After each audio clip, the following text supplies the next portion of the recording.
Wahai para pejuang skripsi, kembali lagi dengan saya di channel saya, di mana saya akan mencoba kembali sharing terkait dengan dunia skripsi. Semoga ini bisa bermanfaat buat saudara yang lagi berjuang untuk menyelesaikan tugas akhirnya. Bagi saudara yang baru mampir di channel saya dan belum subscribe, jangan lupa untuk klik tombol subscribe-nya, share, like, dan jangan lupa untuk selalu menyaksikan video-video saya yang berkaitan dengan skripsi ataupun video saya yang lain. Nah, kita akan teruskan setelah saudara menyimak yang satu ini.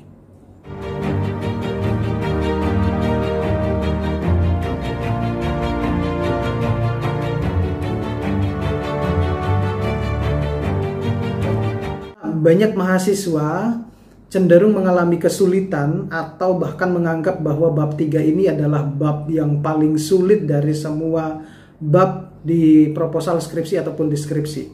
Kenapa demikian? Mereka mungkin berpikir bahwa apa yang nanti akan mereka lakukan ketika melakukan penelitian itu semuanya harus tertuang jelas dan harus tertulis jelas di bab 3 ini. Namun pada kesempatan kali ini saya akan mencoba memberikan suatu cara atau beberapa cara bagaimana kita menulis bab 3 metodologi penelitian ini dengan mudah sehingga tidak menjadi momok bagi saudara untuk menulis bab 3 dengan susah ya. Nah, yang perlu dulu saudara ketahui bahwa kalau saudara menulis bab 3 ini dengan baik, maka penelitian saudara itu sudah selesai 80%. Kenapa kok saya katakan 80%? Atau bahkan mungkin lebih, karena apa yang nanti saudara akan lakukan di penelitian, itu semuanya tertulis di bab 3 ini. Nah, oleh karena itu, saya akan memberikan beberapa hal yang berkaitan dengan penulisan bab 3 sehingga saudara lebih mudah memahami bagaimana caranya menulis bab 3 dengan baik.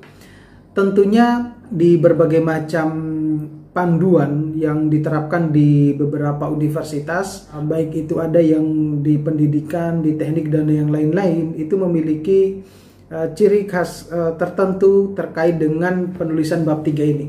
Namun saya akan memberikan sesuatu yang lebih general sehingga saudara lebih paham untuk menulis bab 3. Jadi ini yang lebih banyak digunakan, yang seringkali kadang mahasiswa itu luput ataupun tertinggal memahami ketika menulis bab 3 ini. Yang pertama, saudara harus dulu pahami struktur di dalam penulisan bab 3 ini. Nah, ini penting. Nah, yang saya akan jelaskan pada video ini adalah saya akan menjelaskan struktur-struktur di mana ada beberapa hal yang semestinya saudara harus tulis tetapi luput ataupun kehilangan sehingga hal tersebut tidak tertulis di dalam proposal skripsi. Sehingga ketika saudara mengambil data untuk penelitian, seringkali saudara akan susahan.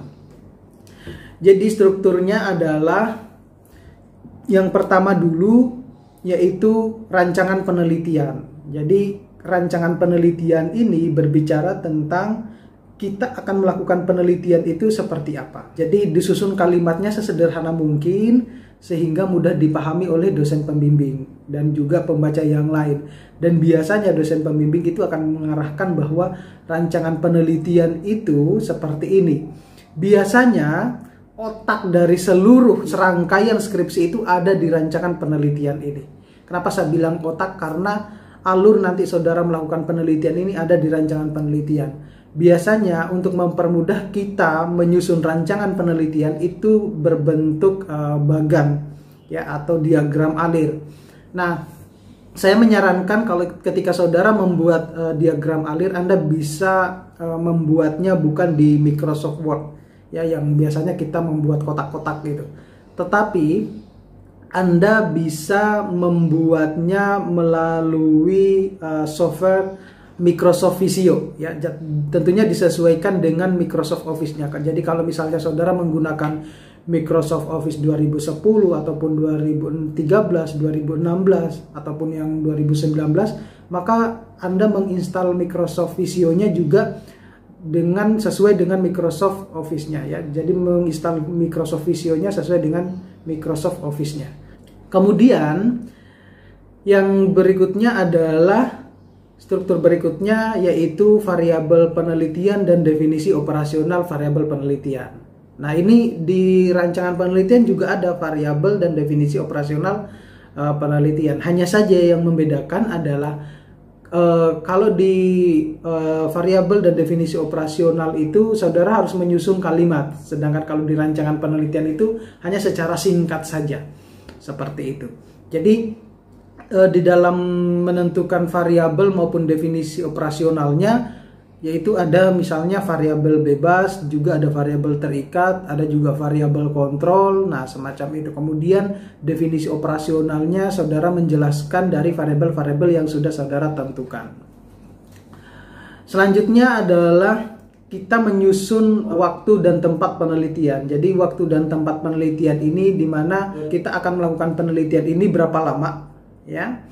Kemudian tempatnya di mana. Jadi tempat kita akan melakukan penelitian sekaligus mungkin tempat kita akan menganalisis datanya. Jadi berbeda-beda. Kenapa kok saya bilang sekaligus dengan tempat analisis datanya? Karena misalnya saya contohkan kalau di teknik ya. Kalau di teknik itu misalnya dia mengambil sampelnya di tempat lain ataupun di industri lain, tetapi menganalisisnya di laboratorium yang ada di kampusnya. Jadi itu yang membedakan. Mungkin kalau di bidang pendidikan yang lain, ketika mereka terjun mengambil data di lapangan, nah itu sekaligus adalah dia menganalisis datanya juga di tempat tersebut. Jadi disesuaikan dengan ketika saudara terjun di lapangan dan melakukan penelitiannya seperti apa. Ya, jadi waktu dan tempat penelitian itu di mana itu menjelaskan tentang saudara kapan Anda memulai melakukan penelitian sampai kapan, kemudian di lokasi penelitiannya itu di mana. Selanjutnya adalah populasi dan sampel penelitian. Nah, populasi dan sampel penelitian ini juga disesuaikan dengan bidang ilmu masing-masing, karena biasanya antara ilmu A dan ilmu B itu juga berbeda-beda ya. Jadi disesuaikan. Ini tidak terlalu panjang ya. Hanya cukup 1 ataupun 2 paragraf. Anda tidak perlu harus bercerita panjang lebar yang bertele-tele, yang tidak jelas ya. Itu yang seringkali mahasiswa itu selalu beranggapan bahwa di bagian bab 3 ini harus lebih panjang ataupun harus lebih mungkin maksudnya mereka harus lebih dalam gitu ya. Tetapi tidak seperti itu. Yang penting singkat, padat dan jelas. Semacam itu. Kemudian dan yang tidak kalah penting ya, ini 2 struktur yang paling diperhitungkan itu adalah tentang metode pengumpulan data ya. Jadi saudara itu mau mengumpulkan data itu dengan menggunakan metode seperti apa? Apakah eksperimen ataupun menggunakan jenis penelitian secara kualitatif atau kuantitatif? Kemudian pengumpulan datanya itu dilakukan berapa lama? Ya, jadi beda ya dengan kita melakukan waktu penelitian ya.